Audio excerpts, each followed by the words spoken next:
Hi, welcome to part 6 of this module on strategic thinking, where we're going to be talking about the principle of including others as a strategic thinker.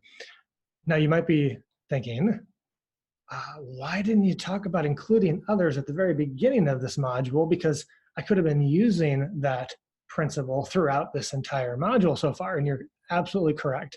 When you're thinking about being outcomes focused, you should be including others. When you're thinking about understanding the context of your situation and doing a SWOT analysis, you should be including others in that process. When you're looking at the capabilities of your people, your processes, your technology, and your structure, absolutely include others in that process. And then obviously in the last part, asking good questions. Generally, you're asking questions to others and including others in that process. So this is just a general principle of being a strategic thinker, is we need to include others as much as possible throughout the process. Now, because of the nature of this course and the understanding that most of you are probably not able to get together with your entire team, and definitely it's much harder to get together with a larger group of people outside of your team throughout this week and throughout each module. It's probably hard for you to do so.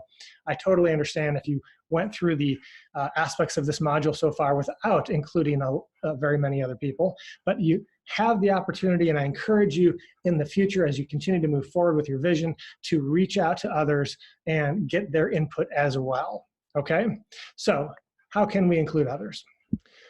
Well, in the previous parts of this module, we've really already talked about a lot of ways to include others, but basically the main question is, how do we involve other people in giving input into our strategic plan and our strategy, right? So obviously, we can involve our team in giving strategic input.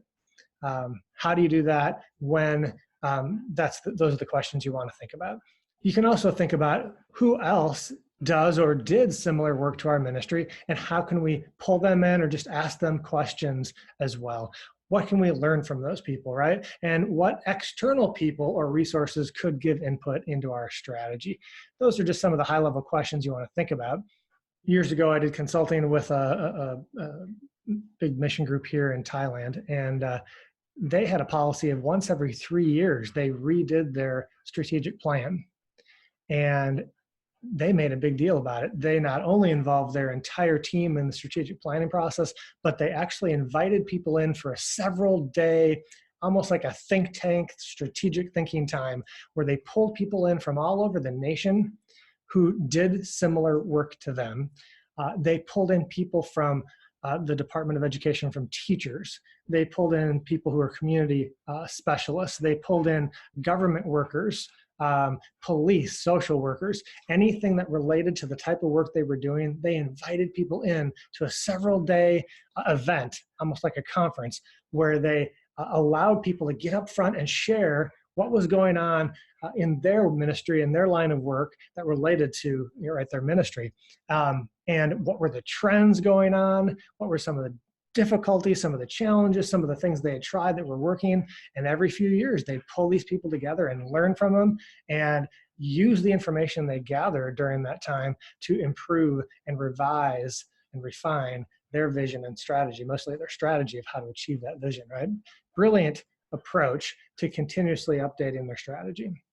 Now, when I think about the ALLC, we involved a lot of people in developing the original approach and strategy for the ALLC. We formed a small core team of people who had a strong heart and a considerable amount of time they were able to give towards developing the strategy for the ALLC. So we used their input as that core team. And we also had a larger group of I believe it was about 12 YWAM elders throughout Asia at the time who had a strong heart for developing our future generation of leaders within YWAM. And they all came together on a quarterly basis and gave input as to what they thought would help in developing and multiplying leaders. So they were a huge input to developing our strategy for the ALLC. And then we went beyond that and said, well, let's get as much input as we can from our actual leaders and emerging leaders within YWAM. So we got about input from probably around 500 YWAM leaders throughout Asia, letting us know what they thought the most important leadership needs were that they had that they'd like help with. So we got input from them. And then we even went outside of YWAM and contacted a few organizations that were Christian organizations who also worked in the realm of leadership development, and we asked for their input as well. One particular organization called Synergy Commons was a great assistance. They focus specifically on how to develop network collaborations, which in a sense is part of what the ALLC is about, is collaborating amongst YWAM leaders throughout different regions of the world, right? How do we develop such a network? That group gave us great input and strategy of how to create a network.